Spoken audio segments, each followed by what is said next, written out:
찬송가 368장 1절과 2절, 4절 함께 찬양하겠습니다.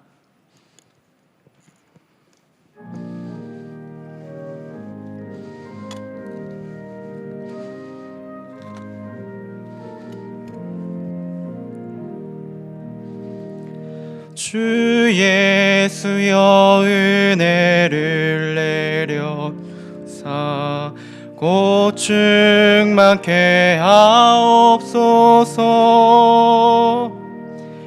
이주리고 목마른 나의 맘에 주 성령을 부으소서. 주 예수여 충만한 은혜 내 영혼에 부으소서. 주 예수만 나의 힘되고 내 만족함 됩니다. 2절입니다. 주 예수여 죄에서 풀어주사 날 정결케 하옵소서. 이 세상의 유혹이 나의 맘에 틈 못하게 하옵소서. 주 예수여 충만한 은혜 내 영혼에 부으소서. 주 예수만 나의 힘되고 내 만족함 돼. 4절입니다. 주 예수여 완전한 주의 사랑 나 받기를 원합니다. 그 사랑이 내 맘에 충만하여 날 기쁘게 하옵소서. 주 예수여 충만한 은혜 내 영혼에 부으소서. 주 예수만 나의 힘되고 내 만족함 됩니다.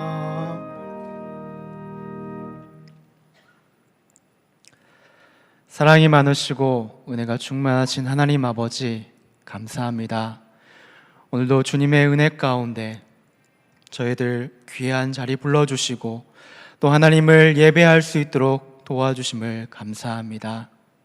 주님, 우리가 부른 찬양의 가사처럼 정말 은혜를 저희들에게 내려주시고 충만한 은혜 가운데 하나님 안에 거할 수 있는 저희들 될 수 있기를 원합니다.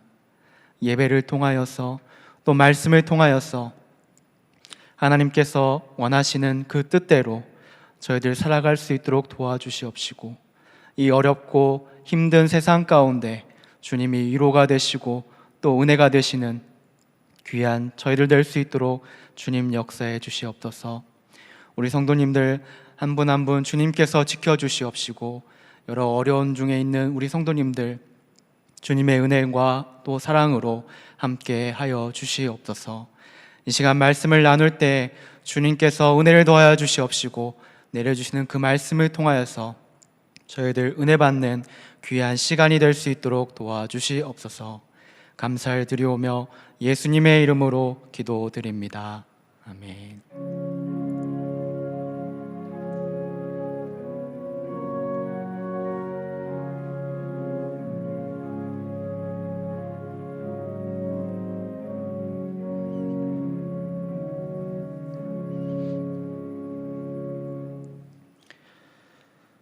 오늘 우리에게 주시는 하나님의 말씀은 누가복음 22장 24절부터 53절까지의 말씀입니다.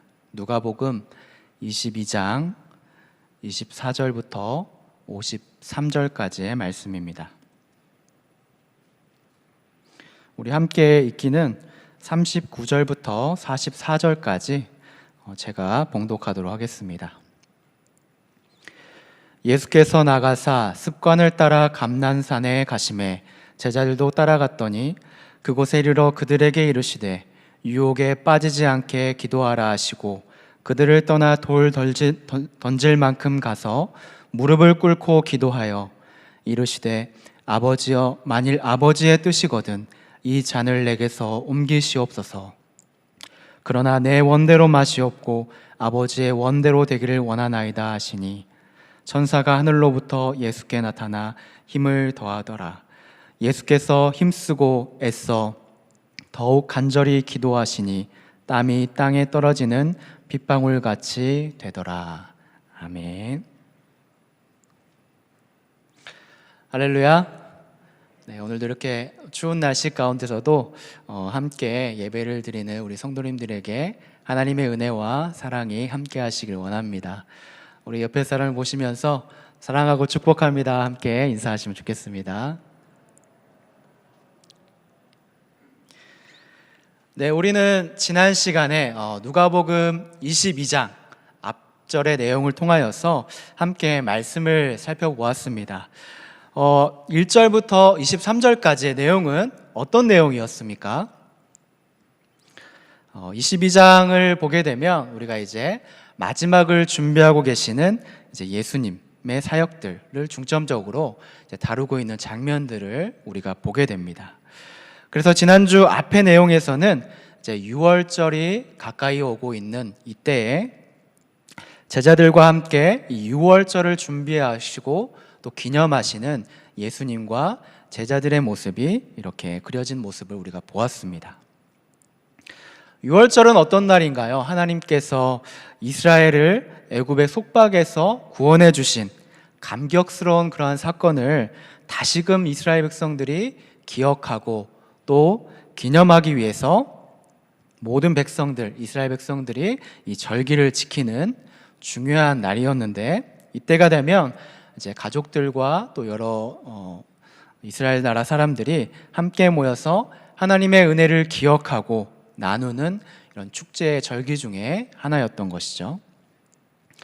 그래서 앞전에 예수님도 이스라엘의 이러한 절기에 따라서 오늘 제자들과 함께 이러한 6월절을 보내시기를 원하셨는데, 앞절에 15절 말씀을 보게 되면 이 일을 원하고 또 원하셨다라고 이렇게 기록을 하고 있습니다. 아마도 이 날이 중요한 절기였기 때문에 그러셨을 수도 있겠지만, 특별히 예수님께서 이 날을 원하고 원하셨던 이유는 아마도 제자들과 함께 이제 마지막 성만찬을 나누시면서 자신의 마지막 이제 시간을 함께 이렇게 보내고 싶어 하시는 그러한 마음이 더 크지 않으셨을까라고 생각해 보게 됩니다. 마지막을 준비하시면서 제자들과 함께 하시는 예수님의 마음이 과연 어떤 마음이셨을까요? 아마도 만감이 교차하셨을 거라 생각이 되어집니다. 이러한 마음 가운데 예수님은 오늘 제자들을 바라보시면서 또 한편으로는 애잔하고 애틋한 마음으로 지금 그들을 바라보시면서 식사를 나누시고 또 그들에게 이제 자신의 고난과 또 새 언약의 약속을 알려주시고 있는 장면을 보게 되는 것이죠.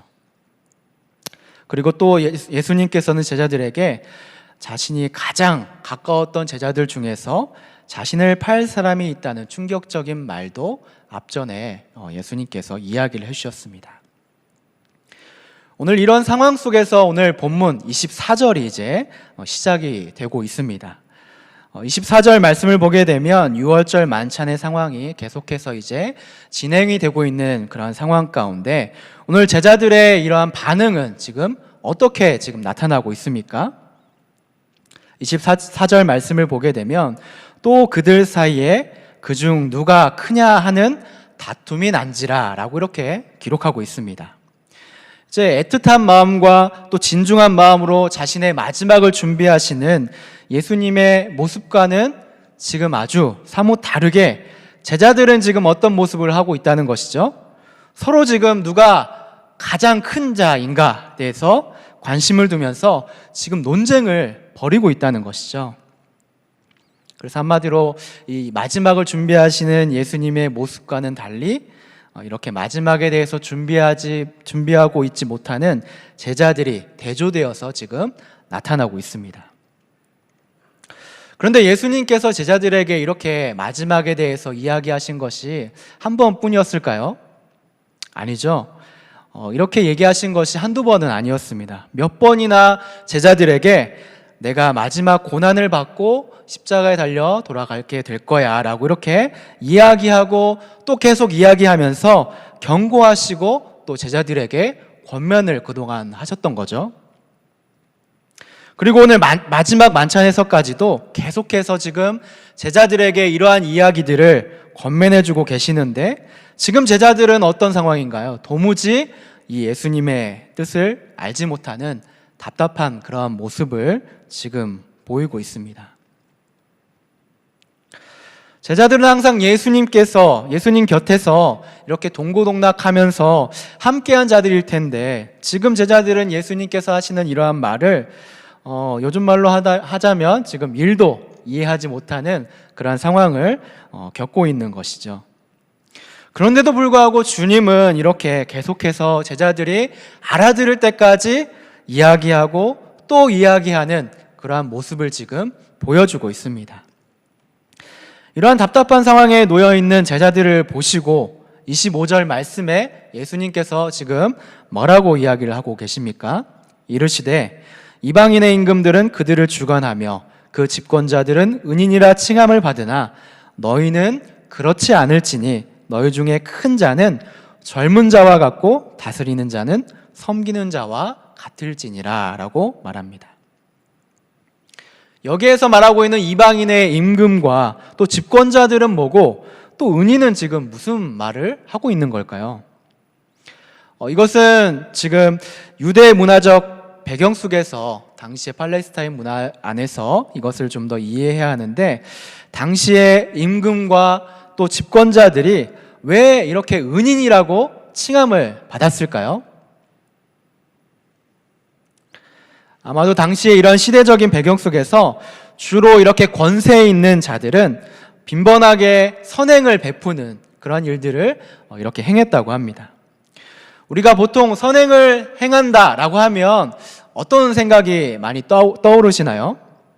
선행을 베푸는 사람을 우리는 보통 이렇게 이야기를 하죠. 천사다라고 이런 이미지를 가지고 이렇게 이야기를 하곤 합니다.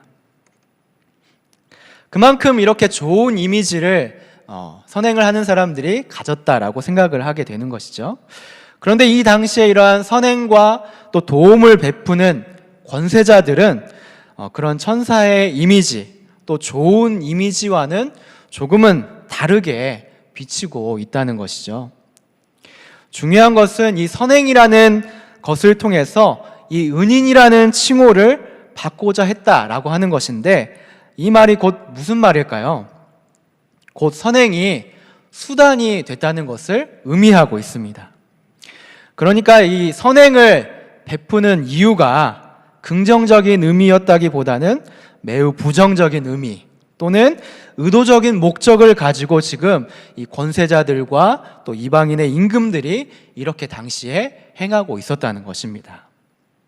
그래서 당시에 이러한 권세자들 높은 사람들은 선행을 베풀고 또 때로는 생색을 내기 위해서 자신의 명예를 유지하기 위해서 이렇게 겉과 속이 다른 위선으로 선행을 베풀고 칭찬 듣기를 좋아하는 그런 사람들로 비춰졌다는 것이죠.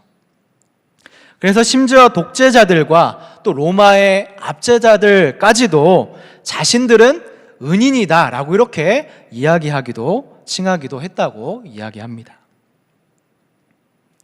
당시에 이렇게 큰 자들 또 높은 자들은 이런 위선으로 대접을 받으면서 칭찬받고 은인이라고 칭송받기를 좋아했는데, 그렇지만 오늘 예수님께서는 제자들에게 뭐라고 이야기를 하고 있습니까? 큰 자와 관련해서 이들을 언급하시면서 대조적으로 너희들은 이런 큰 자가 되지 않아야 한다라고 이렇게 지금 말을 하고 있는 것이죠. 그러면 진정으로 큰 자는 어떤 자가 되어야 합니까? 26절을 보게 되면 예수님께서 이렇게 설명하고 계시죠. 곧 젊은 자가 되어야 하고 다스리는 자는 섬기는 자가 되어야 한다라고 이렇게 말하고 있습니다.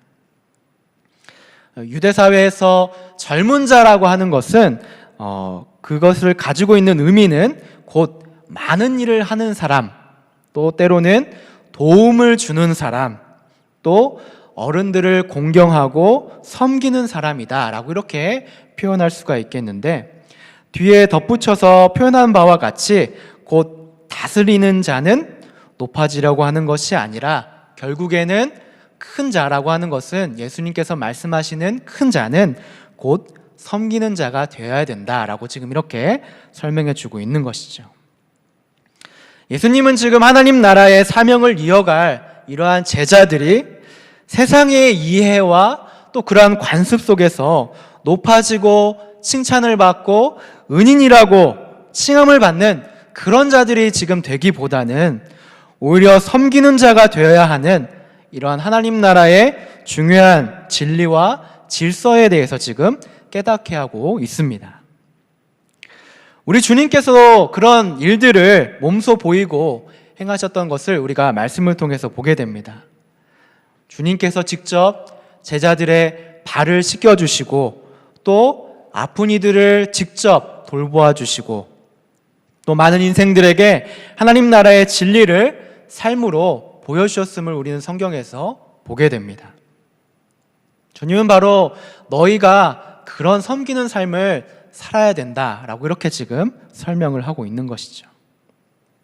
계속해서 27절에 주님은 제자들에게 뒤이어서 또 설명을 해주시는데, 앉아서 먹는 자와 서서 먹는 자 둘 중에 누가 크냐라고 이렇게 질문을 하고 있습니다.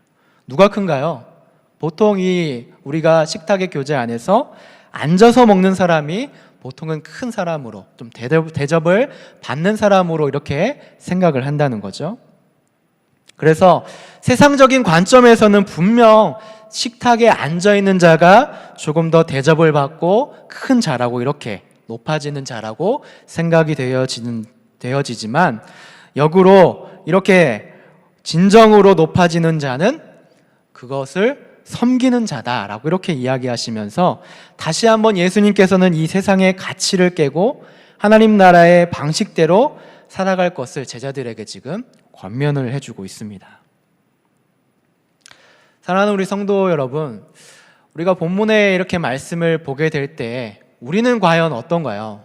우리는 과연 섬기는 자인가요? 아니면 대접을 지금 받고 있는 자인가요? 우리가 속해 있는 직장에서 우리는 섬기는 자인가요? 아니면 대접을 받는 사람인가요?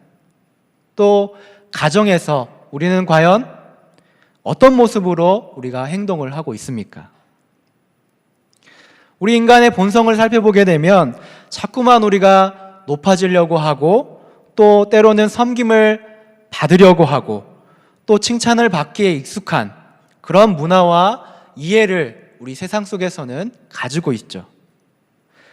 그래서 참 예수님께서 말씀하고 계시는 이 섬기는 자가 되어야 된다는 것이 참 쉬운 일이 아니라고 보여집니다.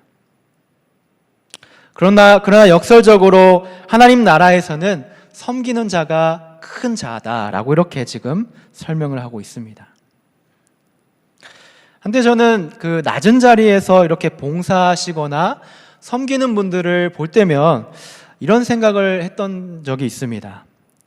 이분들이 사회에서나 또 가정에서나 분명히 대접받고 대우받는 분이실 텐데, 어떻게 이렇게 낮은 자리에서 많은 이들을 위하여서 섬기고 이렇게 봉사를 하고 계실까라고 이렇게 생각해 보게 될 때, 아마도 이분들이 조금은 겸손한 마음으로, 섬기는 마음으로, 또 때로는 예수님의 마음을 본받아서 기쁨 그런 것을 깨달았기 때문에 이렇게 성경의 본을 보이는 것이 아닐까, 이런 생각을 해보게 되었습니다.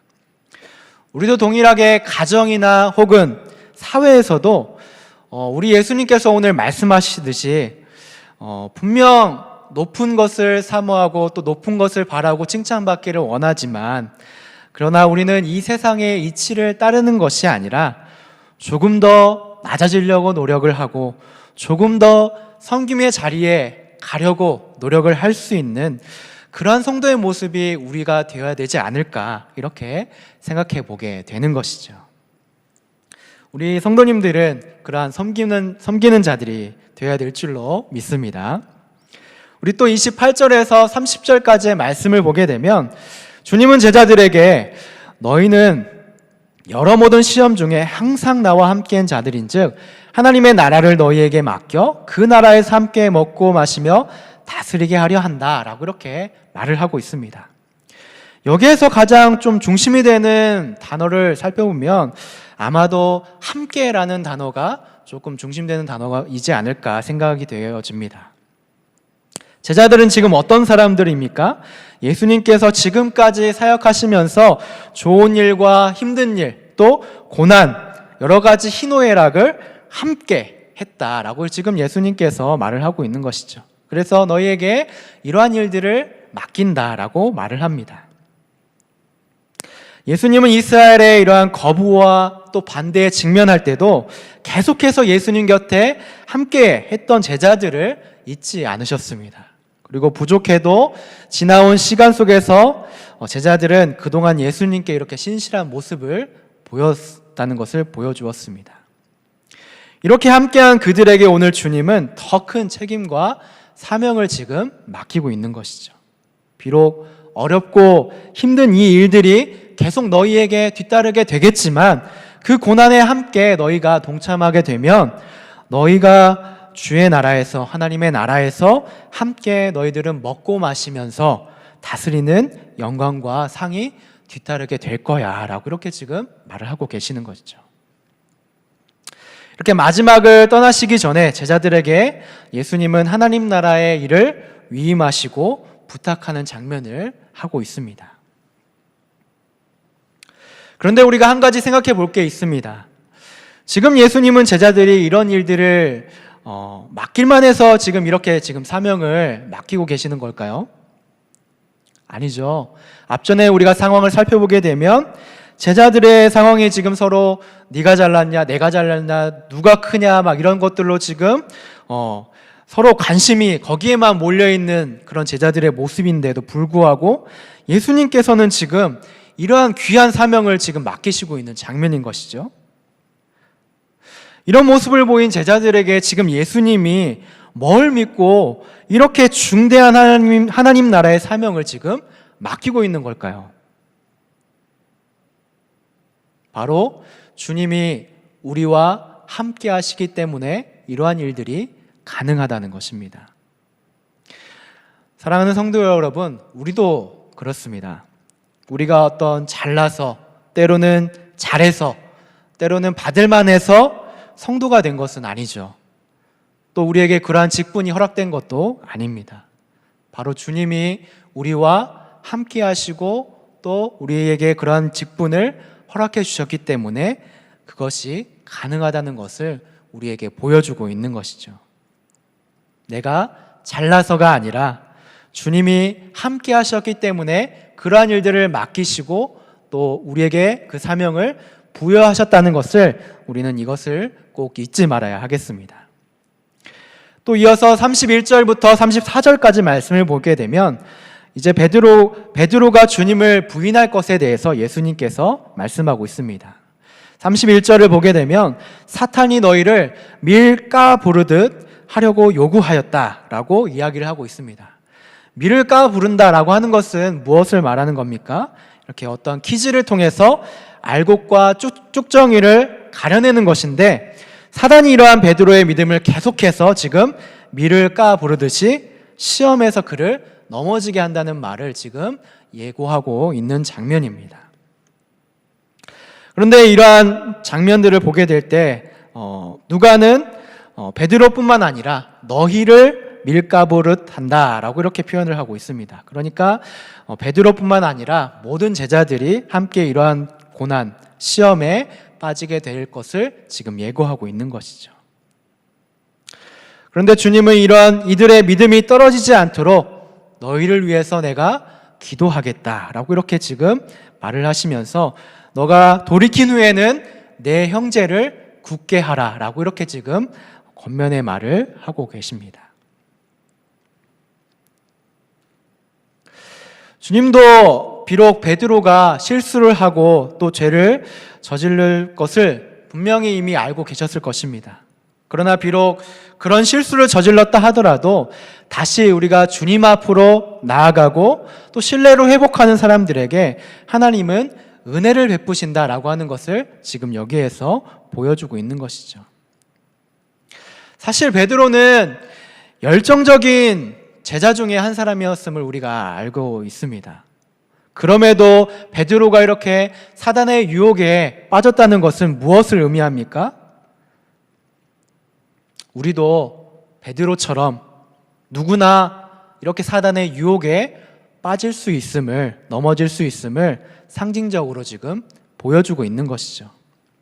감사한 것은 그럼에도 불구하고 주님께서는 그런 우리를 위해서 끊임없이 기도하시고 다시 회복될 수 있도록 중보하시는, 또 회복시키시는 하나님이심을 우리에게 보여주고 있는 것이죠. 우리는 그것을 생각하면서 이렇게 전적으로 의지하고 주님께 의지하고 기도해야 됨을 여기에서 보여주고 있습니다. 계속해서 주님은 베드로와 제자들이 깨닫지 못하는 그러한 상황임에도 불구하고 마지막을 준비하고 또 너희들이 이렇게 기다려야 된다라고 이렇게 권면을 하고 있습니다. 35절부터 38절 말씀을 보게 되면 예수님은 이전에 제자들을 파송하실 때 전대와 배낭과 신발이 없이 보내셨음을 기억하며 이렇게 이야기를 하고 계십니다. 전대가 무엇인가요? 전대. 예전에 우리가 시장에 가면 이제 아주머니들이 이렇게 물건을 팔 때 그 장사하시는 분들이 차고 계시는 게 그게 전대라고 이야기하죠. 그런 것처럼 이렇게 전대, 여행자들에게 있어서 이 전대라고 하는 것은 필수 품목 중에 이렇게 하나였다고 합니다. 또 그리고 배낭은 뭡니까? 이 여행을 하다 보면 아시겠지만 최소한의 이러한 여행 물품들을 가지고 다닐 수 있는 가방을 이렇게 배낭이라고 이야기를 하죠.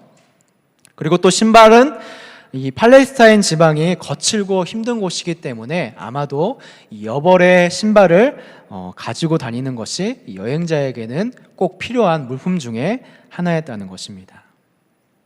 그런데 앞전에 제자들을 파송을 하실 때 주님은 이러한 필수품들을 가지고 가지 말라라고 이렇게 명하셨던 것을 우리가 알고 있죠. 당시에 팔레스타인 지역의 날씨가 섭씨 40도가 넘는 그러한 무더운 날씨였고 또 저녁에는 기온이 뚝 떨어지는 그런 상황이었음에도 불구하고 이 생존과 관련된 물품들을 예수님께서 가지고 가지 말라고 했던 이유가 무엇이었나요? 왜 예수님은 그러한 물품들을 가지고 가지 말라라고 이렇게 앞전에 이야기하셨죠? 그것은 바로 제자들이 전적으로 하나님만, 주님만 의지할 수 있도록 하기 위한 이런 훈련의 과정이었다는 것을 보여주고 있습니다. 그럼에도 그때는 어떠했냐라고 했을 때 이 오늘 말씀을 보게 되면 부족한 것이 없었다라고 이렇게 지금 말을 하고 있는 것이죠. 그런데 오늘 36절 말씀을 보게 되면 이제는 예수님께서 지금 어떻게 명령을 하고 있습니까? 전대도 배낭도 가지고 검 없는 자는 겉옷을 팔아 사라라고 지금 이야기하고 있는 것이죠. 왜 지금은 예수님께서 전에는 가지고 가지 말라고 했는데 지금은 이렇게 다시 그것을 사라고 이야기를 하고 있는 걸까요? 이제는 예수님께서 이렇게 마지막을 준비하시고 또 떠나시기 때문에 제자들의 이러한 영적인 환경이 지금 변화되었음을 지금 제자들에게 암시해주고 알려주고 있는 것이죠. 이제는 제자들 스스로 그것들을 좀 몸에 지닌 채 전도 사역을 떠나야 하는 또 다른 전환점을 제자들이 맞이했음을 지금 보여주고 있습니다. 그런데 다른 것들은 조금 이해가 되는데 특별히 겉옷을 팔아서 검을 사라 라고 하는 이러한 이야기는 지금 무엇을 설명하는 걸까요?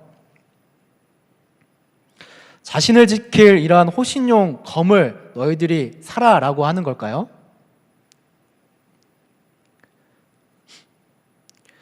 여기서 말하고 있는 이러한 검은 어떤 호신용이나 보호용으로 이렇게 검을 구입하라는 그러한 의미를 이야기하는 것이 아니라 어떠한 상징적인 의미를 지금 담고 있다고 합니다.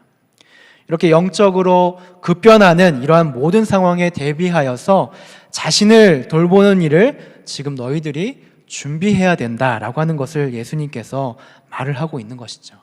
사실 예수님께서 말씀하고 있는 이 겉옷은 어떤 물품입니까?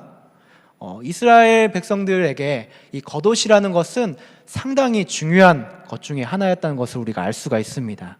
이 겉옷은 단지 그냥 의복이 아니라 더위를 막고 또 때로는 추위를 막아서 이불이 되어주기도 하는 생존 필수 품목 중에 가장 중요한 것이 바로 이 겉옷이라는 것을 우리가 알 수 있는 것이죠. 그런데 이것을 팔아서 검을 사라라고 하는 것은 그 생존을 위해서 정말 필요한 것일지라도 마지막 때를 위하여서는 그것을 팔아서라도 너희가 지금 이 영적인 일을 준비해야 된다는 바로 예수님의 영적인 신호였다는 것을 보여주고 있는 것이죠. 너희들이 그러니까 한마디로 영적인 어떤 그런 말씀이나 또 기도로 준비된 자가 되어야 된다라고 하는 주님의 그러한 교훈을, 권면을 여기에 지금 보여주고 있는 것이죠. 그래서 주님은 이 험난한 영적 고난에 대해서 앞으로 너희가 준비하는 사람이 되어야 된다라고 하면서 이렇게 제자들에게 권면의 말을 전하고 있습니다. 또 37절부터 37절의 말씀을 보게 되면 38절에 제자들은 이러한 예수님의 이야기에 권면에 지금 어떤 답변을 하고 있습니까? 주님, 여기 검 둘이 있습니다 라고 이렇게 지금 답변을 하고 있습니다. 제자들이 지금 예수님께서 겉옷을 팔아서 검을 사라 라고 했을 때 주님 여기 검 둘이 있습니다 라고 대답을 하는 이유가 뭘까요? 지금 제자들이 검을 사라는 예수님의 말을 지금 전혀 이해하지 못하고 있는 반응을 지금 보여주고 있는 것이죠. 그래서 이런 제자들의 말에 오늘 주님은 족하다라고 하는 대답을 지금 하고 있습니다. 이 말이 곧 무슨 말일까요? 곧 이 말은 이런 표현이죠. 고마 됐다, 고만해라 라고 하는 그러한 표현이라고 보여지고 있습니다. 계속해서 예수님의 가르침과 제자들의 이러한 상반된 행동이 지금 대조되어서 지금 보여지고 있는 것이죠. 39절을 보면 이제 주님은 나가사 습관을 따라 감난산에 기도하러 올라가셨다라고 지금 이야기를 하고 있습니다. 누가는 예수님이 죽음의 때가 가까이 옴을 이렇게 암시하면서 겟세마네에서 이렇게 심각하게 고민하면서 고뇌하면서 기도하는 예수님의 모습을 조금은 더 상세하게 표현을 하고 있습니다. 여기서 습관을 따라 감람산에 가셨다라는 구절이 좀 인상 깊게 다가오고 있습니다. 부족할 것이 없는 우리 예수님도 습관을 따라 이렇게 기도하러 감람산에 올라가셨다는 것이죠. 영적인 습관이 있어야만이 이렇게 예수님처럼 행동할 수 있다는 것을 생각해 보게 됩니다. 본문을 보면서 습관에 대한 이러한 의미를 생각해 볼 때 이런 생각을 해보게 됐습니다. 코로나로 인하여서 우리의 어떤 예배의 현장과 또 온라인을 계속 오가면서 영적인 습관을 잡기가 참 어렵다라고 하는 그런 마음을 가질 때가 참 많이 있었던 것 같습니다. 그래서 어떤 분들은 일부러라도 현장이 열리게 되면 막 이렇게 현장에 와서 예배를 드리려고 하는 그러한 모습도 가끔은 보게 됩니다. 그만큼 영적인 습관을 잡기가 참 힘들고 어려운 때인 것 같습니다. 저도 현장 예배를 이제 교역자이기 때문에 주로 현장 예배를 드리지만 언젠가 한 번은 영상으로 예배를 드렸던 적이 있었는데 평소에 이렇게 영상으로 드렸던 그런 습관이 안 되다 보니까 너무나도 영상으로 예배를 드리는 것이 참 어려웠던 때가 있었습니다. 집중이 잘 안 되더라고요. 그런데 제 아내를 보니까 평소에 이제 막 그 영상으로 주일학교 영상도 이제 보고 또 주일 예배도 영상으로 이렇게 평소에 잘 보는 것을, 예배를 잘 드리는 것을 보니까 저보다 더 이렇게 예배를 잘 드리는 모습을 보게 되었습니다. 그러면서 저는 그 모습을 보면서 참 반성했던 적이 있었는데, 그런 것처럼 우리가 이렇게 영적인 일에 늘 습관을 가지고 또 예수님처럼 이렇게 행동을 해야 되는데, 예수님이 지금 습관에 따라 기도하러 갈 때 제자들은 지금 어떤 모습을 보이고 있다고 지금 기록하고 있습니까? 예수님께서 너희들이 유혹에 빠지지 않게 기도하라 라고 이렇게 당부했음에도 불구하고 지금 제자들은 습관이 없다 보니까 지금 영적인 잠을 자고 있는 것이죠. 그래서 습관에 따라 홀로 기도하러 가신 예수님의 모습을 이렇게 복음서 기자들은 지금 생생하게 표현을 하고 있는데, 먼저 누가는 무릎을 꿇고 예수님께서 기도를 하셨다, 그만큼 절실하게 기도하셨다는 고뇌의 표현들을 이렇게 이야기하고 있습니다. 또 마가는 땅에 엎드렸다라고 이렇게 표현을 하기도 하고, 또 마태는 얼굴을 땅에 대고라고 이렇게 표현을 하기도 합니다. 그만큼 이러한 예수님의 고뇌와 또 그 당시의 상황이 어땠다는 것을 이렇게 극심한 표현들을 지금 보여주고 있는 것이죠. 그리고 42절 말씀에 예수님은 이렇게 이야기를 하시죠. 아버지여, 만일 아버지의 뜻이 아니거든 이 잔을 내게서 옮기시옵소서. 그러나 내 원대로 마시옵고 아버지의 원대로 되기를 원하나이다 라고 이렇게 기도하시는 장면을 우리가 보게 됩니다. 힘든 고뇌와 이러한 갈등 속에서도 예수님의 기도는 모든 것을 하나님께 맡기는 그러한 기도의 내용을 우리에게 보여줍니다. 또 주님은 아버지의 뜻대로 순종할 때까지 예수님의 땀이 핏방울이 되는 것처럼 간절하게 기도하셨다라고 이렇게 누가는 설명을 하고 있습니다. 우리 예수님의 기도를 볼 때 우리가 하는 기도는 어떤가요? 예수님의 기도는 시험에 들지 않게 위해서 이렇게 기도를 하셨지만, 우리가 하는 기도를 살펴볼 때 때로는 우리의 기도의 내용이 내 뜻을 관철시키는 그러한 내용들을 한다거나, 또 때로는 우리의 삶이 엉망이 되어서 그런 후회하는 기도가 참 많이 있다는 것을 우리는 말씀을 통해서 살펴볼 때가 참 많이 있습니다. 그러나 우리 예수님의 기도를 살펴볼 때 우리는 내 뜻을 위해서 우리가 기도를 하는 것이 아니라 아버지의 뜻이 이루어지기 위해서 하는 것이 기도이고, 또 내 의지를 내려놓고 그분의 뜻이 무엇인지를 살피는 것이 기도라는 것을 오늘 예수님께서 우리에게 설명을 해주시고 있는 것이죠. 예수님은 이렇게 격렬하게 땀이 핏방울이 되듯이 고뇌를 하시면서 기도를 하고 계시는 장면을 우리가 보게 되는데, 이와는 다르게 잠을 자는 제자들의 모습을 보시고 주님은 46절을 보게 되면 또다시 제자들에게 너희가 시험에 들지 않게 깨어 기도하라 라고 이렇게 권면의 말씀을 하고 계십니다. 이렇게 영적으로 깨어있지 않은 제자들에게 말씀하실 때 그 모습이 대조되어서 계속해서 보여주고 있는 장면이 보게 되는데, 이제 47절부터 말씀을 보게 되면 한 무리가 지금 등장하고 있는 것을 장면이 전환되면서 보여주고 있습니다. 누구입니까? 12 중 하나인 유다와 또 뒤에 보면 대제사장들과 성전의 경비 대장들과 장로들이 예수님께 왔다는 것을 지금 보여주고 있습니다. 이들이 지금 무엇을 하러 왔습니까?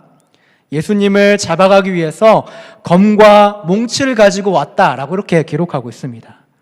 보통 이 검과 몽치를 가지고 왔다는 것은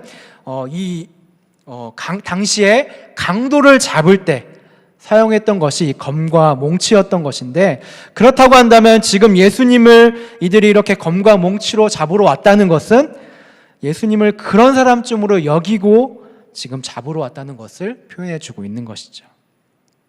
또 48절의 말씀을 보게 되면 유다가 예수님께 입을 맞추려 했다라고 이렇게 표현을 하고 있습니다.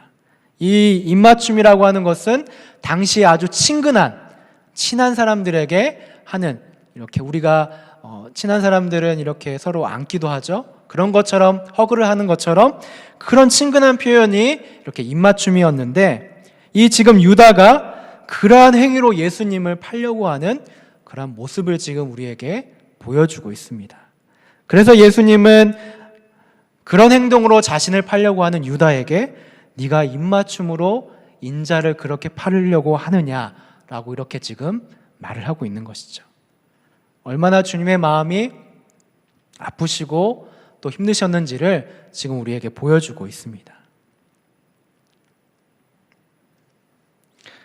또 뒤이어서 보게 되면 베드로가 이제 말고의 길을 자르는 그런 행동들을 보이고 있는데, 이러한 행위를 보이심에도 불구하고 주님은 이것까지 너희들이 참아야 된다라고 이야기하시면서 말고의 길을 다시 고쳐주시는 장면도 우리가 보게 됩니다.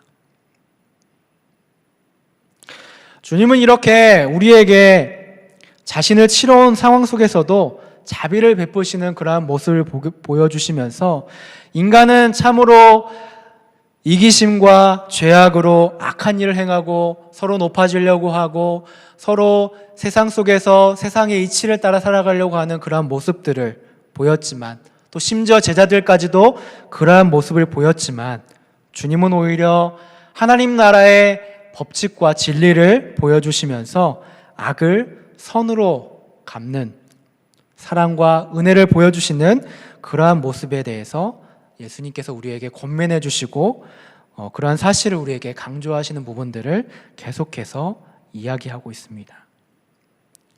그리고 주님은 이제 결국에는 그 뒤이어서 이어지는 내용들을 보게 되면 이제 이들에게 붙잡혀서 대제사장의 집으로 끌려가게 되시는 장면들을 우리가 뒤이어서 볼 수가 있습니다. 사랑하는 우리 성도 여러분, 지금 우리가 살아가고 있는 이때도 어떻게 보면 예수님의 때와 같이 마지막 때를 보내고 있는 그런 상황과도 같다고 볼 수가 있습니다.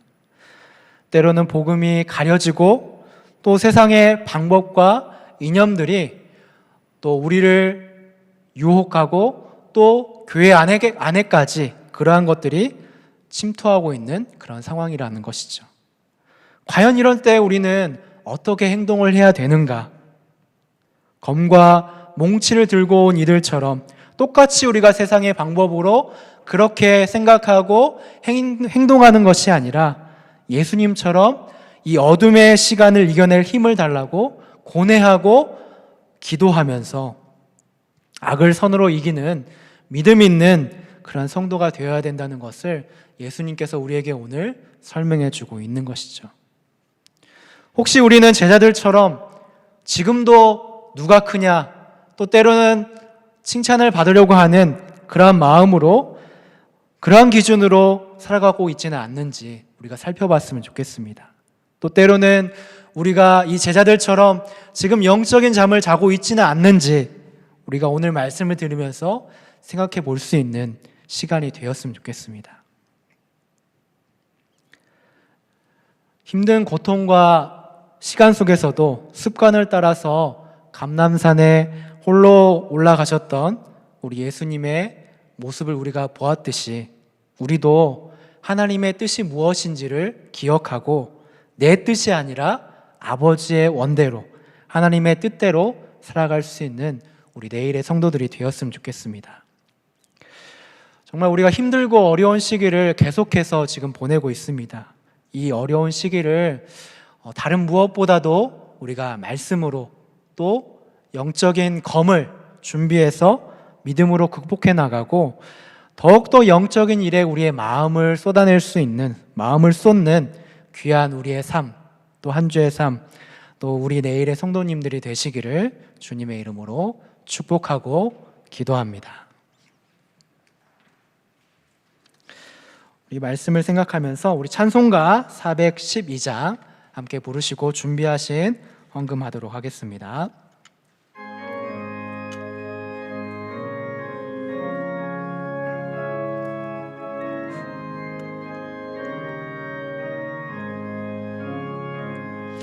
내 영혼의 극히 깊은 데서 맑은 가락이 울려나네. 하늘 곡조가 언제나 흘러나와 내 영혼을 고이 싸네. 평화 평화로다. 하늘 위에서 내려오네. 그 사랑의 물결이 영원토록 내 영혼을 덮으소서. 2절입니다. 내 맘속에 솟아나 이 평화는 깊이 묻힌 보배로다. 하늘 보화를 캐내어 가져갈 자 그 아무도 없으리라.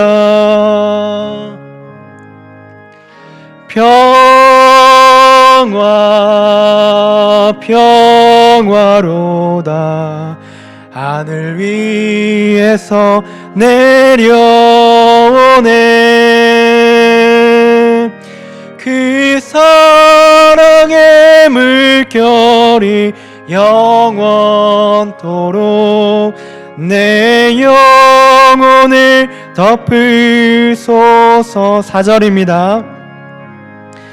이 땅 위에 험한 길 가는 동안 참된 평화가 어디 있나.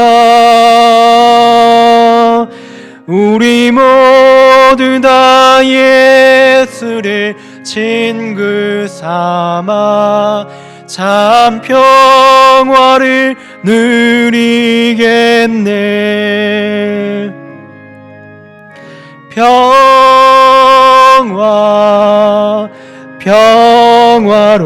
평화로다. 하늘 위에서 내려오네. 그 사랑의 물결이 영원토록 내 영혼을 덮으소서. 함께 기도하겠습니다. 하나님 아버지 감사합니다. 하나님, 저희들 귀한 말씀 가운데 주님의 귀한 진리를 배웁니다. 이 세상은 높아지려만 하고 또 세상의 이치를 따라 살아가게 될 때 세상의 여러 가지 죄악들을 우리가 보게 됩니다.